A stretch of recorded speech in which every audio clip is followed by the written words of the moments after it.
র্যাব-৪ একটি বিশেষ অভিযান পরিচালনা করে রাজধানীর কাফরুল থানাধীন সেনপাড়া এলাকায়।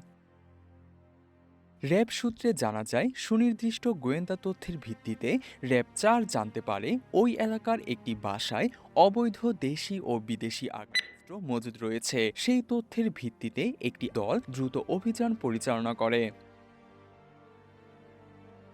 অভিযানের সময় বাসার মালিক মোহাম্মদ মাহমুদুর রহমান ওরফে সনি কৌশলে পালানোর চেষ্টা করলে তাকে ঘটনাস্থল থেকে গ্রেফতার করা হয়।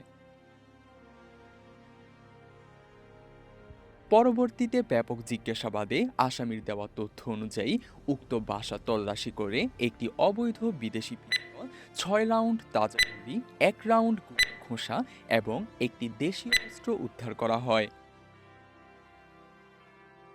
প্রাথমিক জিজ্ঞাসাবাদে গ্রেফতারকৃত সনি স্বীকার করে যে উদ্ধারকৃত অস্ত্র দিয়ে সে রাজধানীর মিরপুর, কাফরুল ও দারুস-সালাম সহ আশেপাশের এলাকায় বিভিন্ন অপরাধমূলক কর্মকাণ্ড পরিচালনা করত। এছাড়া সে এসব অস্ত্র পেশাদার অপরাধীদের ভাড়ায় সরবরাহ করত, যা ব্যবহার করে তারা খুন, চাঁদাবাজি, ভয়ভীতি প্রদর্শন সহ নানা সন্ত্রাসী কর্মকাণ্ডে জড়িত থাকত।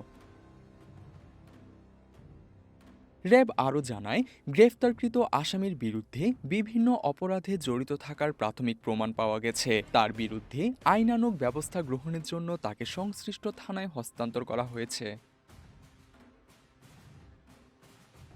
র্যাবের এই ধরনের অভিযান রাজধানীসহ সারা দেশে অপরাধ দমনে গুরুত্বপূর্ণ ভূমিকা রাখছে বলে মন্তব্য করেছেন সংশ্লিষ্টরা। ডেস্ক রিপোর্ট, দৈনিক এদিন।